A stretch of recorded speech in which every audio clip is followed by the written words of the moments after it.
மணியே மணியின் ஒளியே ஒளிரும் அணிபுனைந்த வணியே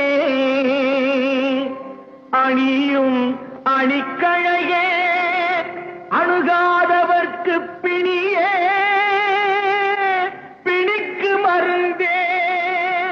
அமரர் பெரும் விருந்தே பணியேன் ஒருவரை நின் பத்ம பாதம் பணிந்த பின்னே